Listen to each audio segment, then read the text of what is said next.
ಮುಂಬೈಗೆ ಹೊರಡಬೇಕು ಅಂತ ಹೊರಟ್ರಿ, ಮಧ್ಯದಲ್ಲಿ ತಿರುಪತಿಗೆ ಡೈವರ್ಟ್ ಆಯಿತು, ಬಾಲಾಜಿ ದರ್ಶನ ಆಯಿತು, ಅಲ್ಲಿಂದ ಮುಂಬೈಗೆ ಹೋದ್ರಿ. ಅಲ್ಲಿ ಏನಾಯ್ತು? ಎಲ್ಲಿ ಉಳ್ಕೊಂಡ್ರಿ? ಮುಂಬೈಲಿ ನಿಮ್ಗೆ ಯಾರು ಫ್ರೆಂಡ್ಸ್ ಇದ್ರಾ? ಎಲ್ಲಿ ಉಳ್ಕೊಂಡ್ರಿ ನೀವು? ನನಗಲ್ಲಿ ಯಾರೂ ಇಲ್ಲ, ಸ್ನೇಹಿತರು ಯಾರೂ ಗೊತ್ತಿಲ್ಲ. ಬರೀ ಬಾಂಬೆ BOMBAY ಅಷ್ಟೇ ಗೊತ್ತಿದ್ದಿದ್ದು ಅವಾಗ. ಈಗ ಅದು ಮುಂಬೈ. ಯಾವುದೋ ಧೈರ್ಯದಲ್ಲಿ ಹೋದೆ. Bengaluru to Bombay bus, central bus ಸ್ಟ್ಯಾಂಡಲ್ಲಿ ಇಳಿದೆ. ಕೈಯಲ್ಲಿ ಸ್ವಲ್ಪ ದುಡ್ಡು, ಸ್ವಲ್ಪ ಖರ್ಚು ಆಗ್ಬಿಟ್ಟಿತ್ತು. ಇಳಿದೆ, ಭಾಳ ಟಯರ್ಡ್ ಆಗ್ಬಿಟ್ಟಿತ್ತು. Mentally I was stressed. ಯಾಕೆಂದ್ರೆ ಮನೆ ಬಿಟ್ಟು ಬಂದಿದ್ರಿ. ಮನೆ ಬಿಟ್ಟು ಬಂದಿರೋದು ಒಂದು ಭಾಳ ದೊಡ್ಡ ತೀರ್ಮಾನ ಸರ್. ಅದು ಯಾರೂ ಮಾಡಬಾರ್ದು ಆ ತೀರ್ಮಾನ. ಅಲ್ಲೊಂದು ಉಡುಪಿ ರೆಸ್ಟೋರೆಂಟ್ ಇತ್ತು, ಅಲ್ಲಿ ಒಂದು ಪುಲಾವ್ ಏನೋ ತಿಂದೆ. ಬಿಲ್ ಕೇಳಿದ್ರೆ 27 ರೂಪಾಯಿ. 27 ರೂಪಾಯಿ ಪುಲಾವ್ ನಾನು ಒಂದು ಹೊತ್ತಿಗೆ ತಿಂದರೆ ಇರದೇ ಕಿಸೆಯಲ್ಲಿ ಇಷ್ಟು ಕಾಸು ಕಷ್ಟ ಅಂದ್ಬಿಟ್ಟು ಅವತ್ತೊಂದು ತಿಂದವನು. ಆಮೇಲೆ ಹೋಟ್ಲಿಗೆ ಹೋಗ್ಲಿಲ್ಲ ನಾನು. ಹಿಂಗೆ ಹೋದ್ರೆ ಇನ್ನು ಮುಗಿದೋಗ್ಬಿಡತ್ತೆ ಅಂತ.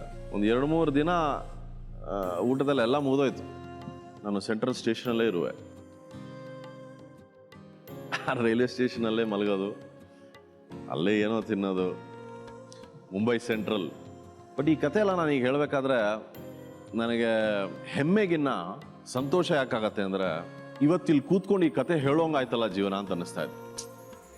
ಎಷ್ಟೋ ಜನ ಇನ್ನೂ ಆ ಸೆಂಟ್ರಲ್ ಸ್ಟೇಷನಲ್ಲೇ ಇದ್ದಾರೆ, ಎಷ್ಟೋ ವರ್ಷಗಳಾದರು.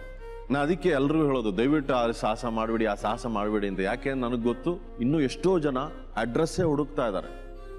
ಕೆಲವ್ರಿಗೆ ಮಾತ್ರ ಅದು ಯಾವುದೋ ಒಂದು ನಮ್ಮ ತಂದೆ ತಾಯಿ ಮಾಡಿದ ಪುಣ್ಯ ಫಲ, ನಮ್ಮ ಹಿರಿಕರು ಮಾಡಿದ ಪುಣ್ಯ ಫಲ, ನನಗೆ ಯಾವುದೋ ಒಂದು ಡೈರೆಕ್ಷನ್ ಸಿಕ್ತು, ಅಲ್ಲಿ ಎಲ್ಲಿಂದಲೋ ಏನೋ ಒಂದು ಟೇಕ್ ಆಫ್ ಆಯಿತು.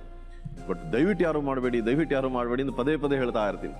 ಯಾಕೆಂದರೆ ಆ ರೈಲ್ವೆ ಸ್ಟೇಷನಲ್ಲಿ ಮಲಗಿದಾಗ ಪೊಲೀಸ್ ಬಂದು ರಾತ್ರಿ ಲಿಟ್ರಲಿ ಒದಿತಾರೆ, ಹಿಂಗೆ ಏಯ್ ಊಟ ಅಂತಾರೆ. ಯಾಕೆಂದರೆ ಅದು ಇಟ್ಸ್ ಅ ಪಬ್ಲಿಕ್ ಪ್ರಾಪರ್ಟಿ.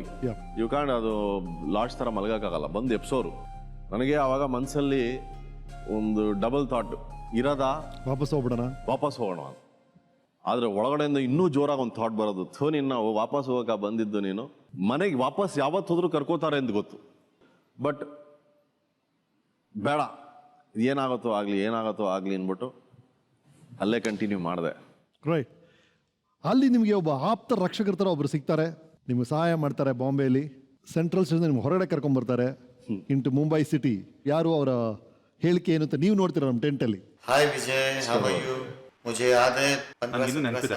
ಸುಮಾರು 15-16 ವರ್ಷಗಳ ಹಿಂದೆ ನನ್ನ ನೋಡಕ್ ಬಂದಾಗ ನನ್ನ ಹತ್ರ ಸಂಗೀತ ಕಲಿಬೇಕು ಅಂತ ಹೇಳಿದೆ. ಆಸ್ ಯೂಶುವಲ್ ನಾನು ಹಾಡೋಕೆ ಹೇಳಿದೆ. ನೀನು ಹಾಡಿದಾಗ ನಿನ್ನ ವಾಯ್ಸ್ ಕೇಳಿ ನಾನು ದಿಗ್ಭ್ರಾಂತನಾದೆ. ನಾನೇ ನಿನ್ಗೆ ಹೇಳ್ಕೊಡೋದು, ನೀನು ಆಗಲೇ ಕಲ್ತಿದ್ದೆ.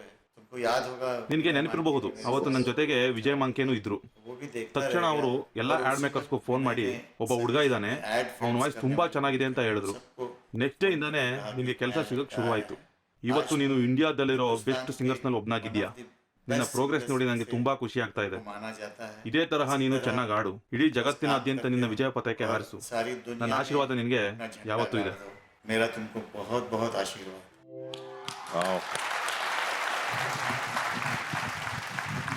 ನನ್ನ ಗುರುಗಳು ಶ್ರೀ ಸುರೇಶ್ ವಾಡ್ಕರ್ ಅವರು ಇದೇ ರೀತಿ ಸ್ಟೇಷನ್ಗಳಲ್ಲಿ ಮಲ್ಕೊಳ್ಳುವೆ. ಏನು ಮಾಡಬೇಕು ಅಂತ ಗೊತ್ತಾಗ್ತಿಲ್ಲ, ಎಲ್ಲಿ ಹೋಗೋದು, ಏನು ಮಾಡೋದು ಅಂತ. ಹಿಂಗೆ ಹುಡುಕೊಂಡು ಟ್ರೈನ್ ಹತ್ತುವೆ. ಸ್ಟೇಷನಿಂದ ಎಲ್ಲೋ ಯಾವುದೋ ಒಂದು ಸ್ಟೇಷನಲ್ಲಿ ಇಳಿಯೋದು, ಸುಮ್ಮನೆ ಹೋಗೋದು, ಯಾವ್ದಾದ್ರು ಮ್ಯೂಸಿಕ್ ಸ್ಕೂಲ್ ಕಾಣತ್ತಾ, ಯಾವ್ದಾದ್ರು ಮ್ಯೂಸಿಕ್ ಇನ್ಸ್ಟಿಟ್ಯೂಷನ್ ಕಾಣತ್ತಾ ಅಂತ. ಅಲ್ಲಿ ಸಡನ್ನಾಗಿ ಒಬ್ಬರು, ಇದು ಆನಂದ್ ಮಿಲಿಂದ್ ಅಂತ ಮ್ಯೂಸಿಕ್ ಡೈರೆಕ್ಟರ್, ಅವ್ರ ಮನೆ ಅಂದರು.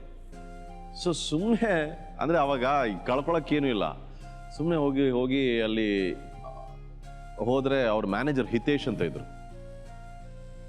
ಅವ್ರಿಗೆ ನಾನು ಹೇಳಿದೆ, ಸರ್ ಈ ರೀತಿ ನನಗೆ ಅವಾಗ ಹಿಂದಿನೂ ಬರಲ್ಲ ಸರ್, ಮೈಸೂರಾಯ ಮ್ಯೂಸಿಕ್ ಕಲಿಯೆ ಅಂತ ಏನೋ ಒಂದು ಎಲ್ಲ ಸೇರಿಸಿ ತುಂಡಾಗಿ ಏನೋ ಒಂದು ಹಿಂದಿಲಿ ವ್ಯಕ್ತಪಡಿಸಿದೆ. ಅವರಂದರು, ನೀನು ಯಾಕೆ ಇಲ್ಲಿ ಹತ್ತಿರದಲ್ಲಿ ಹಿಂದಿನಲ್ಲಿ ಹೇಳಿದ್ರು, ಇಲ್ಲೇ ಆಜೀವಾಸನ್ ಅಂತಿದೆ ಸುರೇಶ್ ವಾಡ್ಕರ್ ಅವರ ಮ್ಯೂಸಿಕ್ ಇನ್ಸ್ಟಿಟ್ಯೂಷನ್, ನೀನು ಅಲ್ಲಿಗೆ ಯಾಕೆ ಹೋಗಬಾರ್ದು ಅಂತ ಹೇಳಿದ್ರು.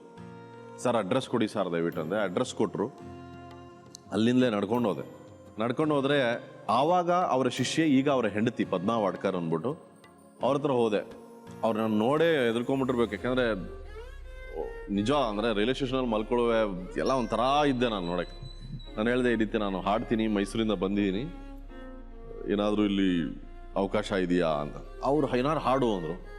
ನನಗೆ ಅವಾಗ ಹರಿಹರನ್ ಅವರ ತೂ ಹೀರೇ ತೆರೆ ಬಿನಾ ಮೈ ಕೈಸೆ ಜಿಯೂ ಆ ಹಾಡೇ ಗೊತ್ತಿತ್ತು. ಹಾಡಿದೆ, ಭಾಳ ಅವ್ರಿಗೆ ಹ್ಯಾಪಿ ಆಗೋಯ್ತು.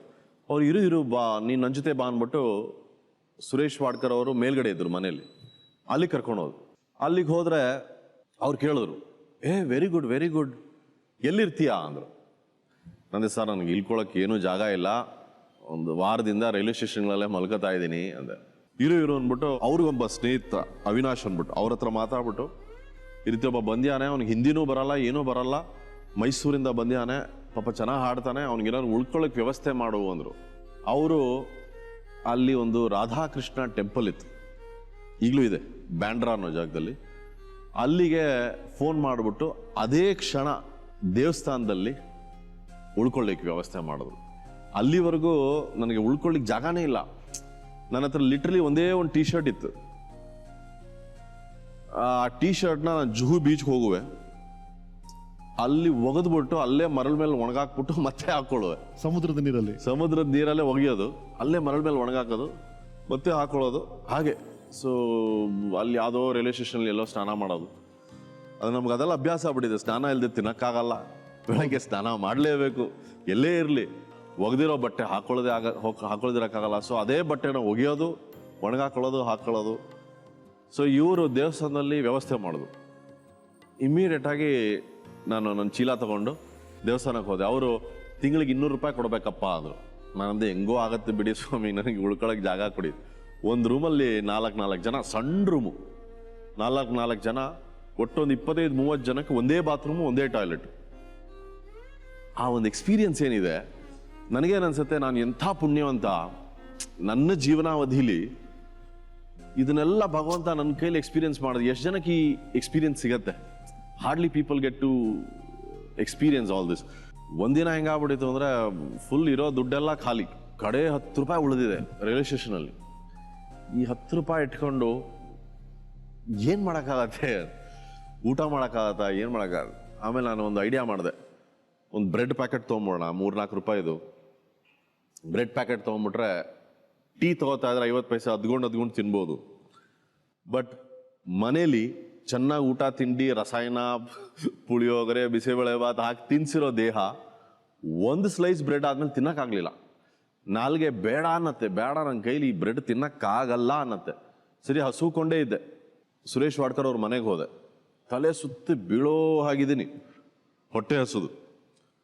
ಸೊ ಇವರು ವಿನಯ್ ಮಾಡ್ಕಿಯವ್ರು ನಾನು ನೋಡಿದ್ರು, ಏನಪ್ಪ ಹಿಂಗಿದೆಯಾ ಅಂದ. ನಾನು ಏನೂ ತಿಂದೇ ಇಲ್ಲ ಸಾರ್. 100 ರೂಪಾಯಿ ಕೊಟ್ಟರು. ಹೋಗಿ ಚೆನ್ನಾಗಿ ತಿನ್ಕೊಂಬ, ಹೋಗ್ಬಿಟ್ಟು ಚೆನ್ನಾಗಿ ತಿಂದೆ. ಅವತ್ತು ಒಂದು ಅರಿವಾಯ್ತು ನನಗೆ, ಜೀವನದಲ್ಲಿ 2 ಥರ ಹಸುವಿರುತ್ತೆ. ಒಂದು